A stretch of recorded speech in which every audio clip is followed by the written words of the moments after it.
Assalamualaikum. Waalaikumsalam. Bagaimana kabarnya semua hari ini adik-adik? Alhamdulillah, baik Ibu. Alhamdulillah. Tidak ada yang tidak sehat? Ada Ibu. Siapa? Nurul Nisa. Kenapa Nurul Nisa? Sakit. Apa? Lambung. Lambung. Pokoknya makan makanan yang sehat ya adik-adik. Iya Bu. Jaga kesehatannya. Iya Bu. Kenapa sudah tiga? Tanpa keterangan Bu. Sudah tiga ini sudah 3 kali ya, tidak hanya 3 kali saya. Iya Bu. Ada kendalanya? Tidak tahu Bu. Tadi informasi sebelumnya. Oh malas. Kenapa ada teman yang bilang malas? Puji Ibu. Ini teman Jihan ini. Baik, sebelum kita mulai pembelajaran, satu orang pimpin doa dulu. Jihan pimpin doa.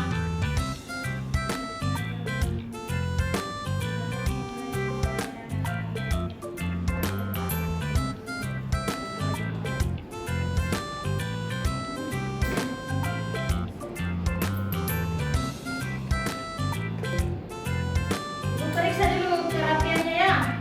Ibu berdiri semua. Berdiri semua. Dan kerapiannya hari ini meningkat ya dari pekan lalu. Iya Bu.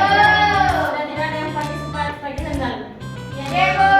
Tapi kelasnya yang kotor ya, banyak sampah. Bekas kelasnya orang Ibu. Pekan depan kalau saya masuk lagi, bersihkan dulu kelasnya ya. Iya Bu. Ya, silakan duduk.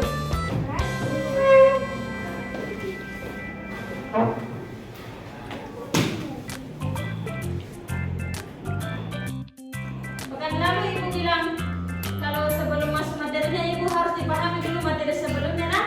Iya Bu. Ada yang tahu materi apa sebelumnya? Ruang lingkup biologi Bu. Coba Ananda Mita dijelaskan yang ditahu tentang ruang lingkup biologi.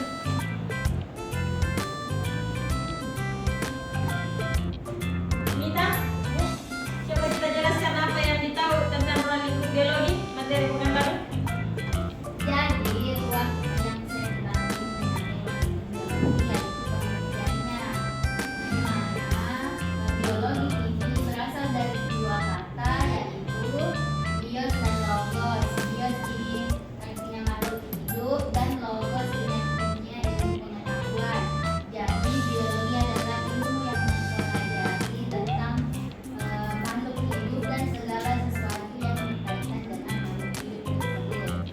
Betul sekali yang dikatakan temannya. Saya akan dulu.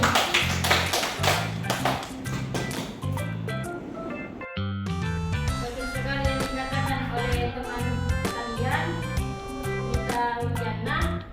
Selanjutnya kan ibu juga bilang pekan lalu kalau sebelum kita masuk materi ibu akan tanya-tanya terkait dengan sel hewan dan sel tumbuhan.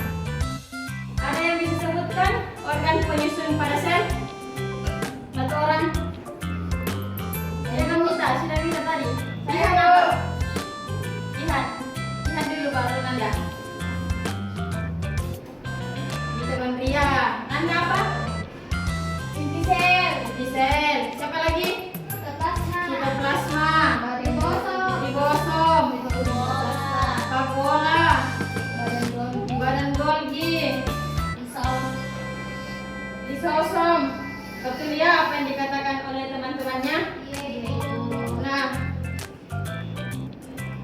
tujuan pembelajaran kita hari ini ada dua, yaitu yang pertama, peserta didik dapat menjelaskan organel penyusun sel hewan dan sel tumbuhan. Dan yang kedua, peserta didik dapat menjelaskan perbedaan antara organel sel penyusun sel tumbuhan dan sel hewan.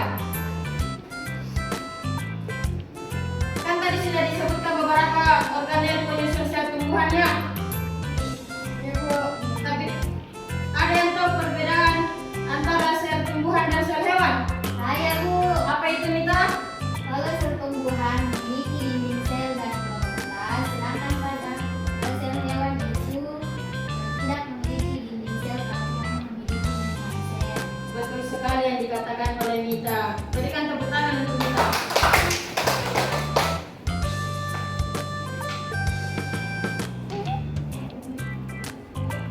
Kan sudah ada pengetahuan awal kalian terkait dengan perbedaan sel hewan dan sel tumbuhan. Selanjutnya ibu akan bagi dua kelompok, yaitu kelompok 1 dengan kelompok 2. Nanda bergeser ke depan, Nanda. Kelompok 1 bagian di depan dan kelompok 2 bagian di belakang. Jadi pada lembar kerjanya itu ada 2, sel hewan dengan sel tumbuhan. Di sini ada kotak. Kalau tidak jelas kotaknya ditanyakan ya. Agak kurang memang. Ada di sini bernama bagian. Kita isi di sini. Dia masuk pada bagian apa? Kalau sel hewan, apakah sel hewan ada di dinding selnya atau tidak? Kalau ada dicentang, nah. Setelah itu, setelah diisi lembar kerjanya, satu kelompok akan mempresentasikan dan kelompok yang di bawah akan mengajukan pertanyaan kepada kelompok yang di atas. Jelas? Jelas. Buat satu kelompok berbundang setiap kelompok. Selanjutnya ibu akan menampilkan video. Silakan diperhatikan. Video yang di sebelah sini dulu perhatikan, nah. Dengarkan. Karena sebentar ada kuisnya.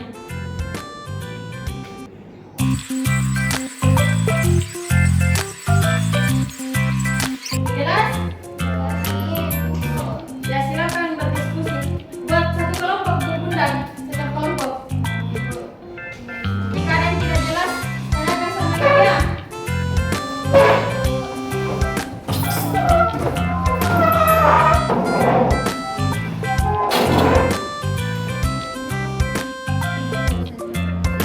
Ya, ini kontrol sedang sensorio dia ada di mana? Sel hewan atau sel tumbuhan? Nanti sebut sebentar jelas sana. Kapan? Sel tumbuhan di sel hewan. Oke?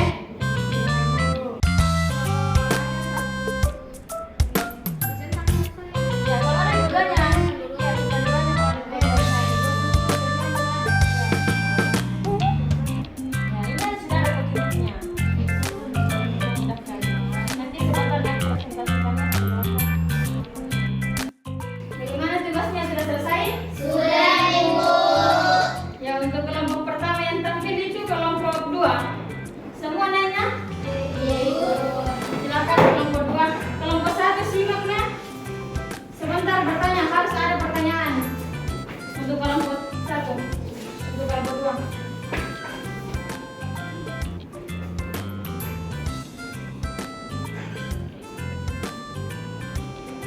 Baik, saya di sini sebagai koordinator dari kelompok 2 yang dimana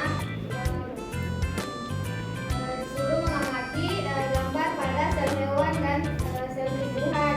Yang dimana yang pertama itu di ginjal itu hanya terdapat pada sel tumbuhan. Kemudian sitoplasma itu terdapat pada sel hewan dan sel tumbuhan. Kemudian sentriol itu hanya terdapat pada sel hewan dan lisosom juga hanya terdapat pada sel hewan. Kemudian ada ribosom terdapat pada sel hewan dan sel tumbuhan. Ada nukleus, badan Golgi dan mitokondria juga terdapat pada sel hewan dan sel tumbuhan. Sedangkan kloroplas dan vakuola ini hanya terdapat pada sel tumbuhan. Mungkin itu dari kelompok. Ya, itulah tadi pemaparan dari kelompok 2. Baik, untuk kelompok 1 dipersilakan untuk bertanya. Berikan pertanyaan untuk temannya.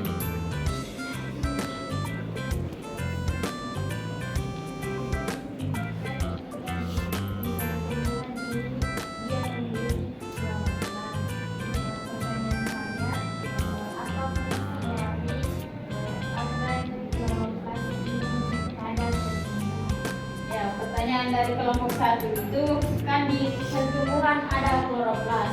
Apa fungsi kloroplas pada sel tumbuhan? Kenapa tidak ada pada sel hewan? Ada yang bisa jawab? Ibu. Ya, silakan dijawab kelompok 1. Jadi, kenapa sel tumbuhan ini memiliki kloroplas dan sel hewan tidak memiliki? Nah, dapat kita lihat pada sel tumbuhan itu ciri khasnya itu dia itu berwarna hijau.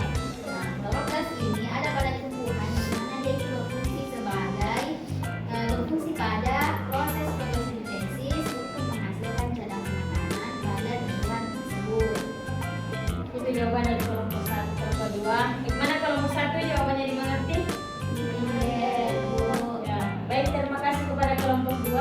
Silakan duduk dengan tepuk tangan untuk yang kedua. Betul sekali tadi jawaban dari temannya. Kenapa sel tumbuhan itu dia memiliki kloroplas? Karena kloroplas ini dia memberikan zat warna hijau pada tumbuhan. Dia juga bisa melakukan fotosintesis untuk mendapatkan energi untuk tumbuhan itu.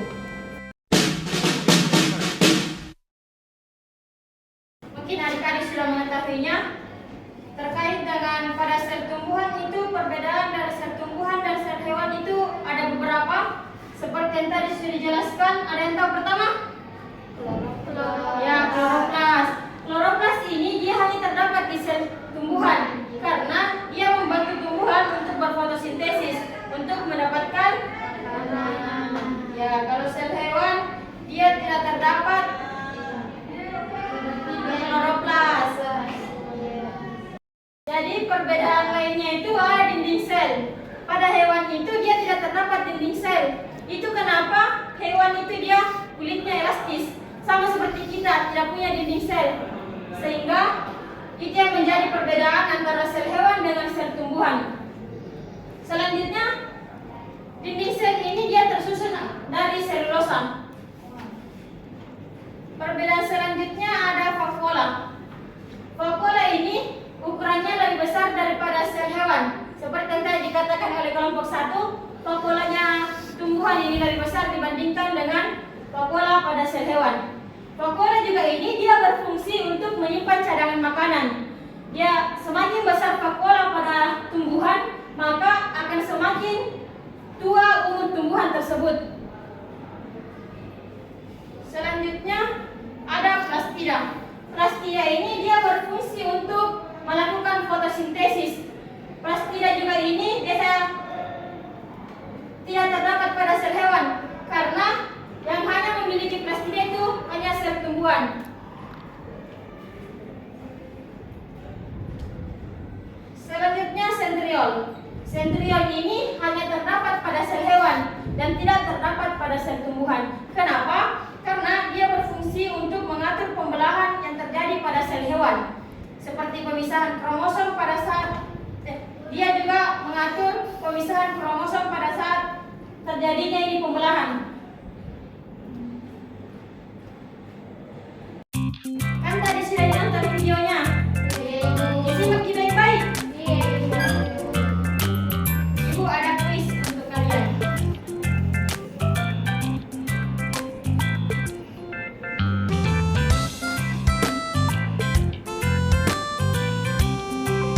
Silakan diperhatikan. Untuk kelompok 1, pertanyaan pertama.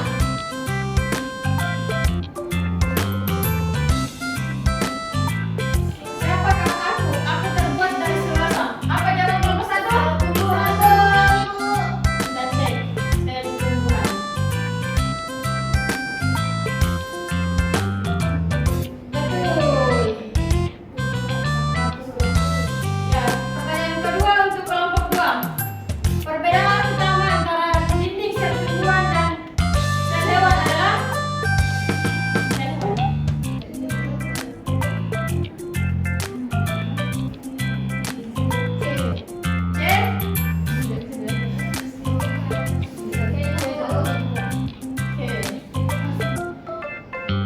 Betul.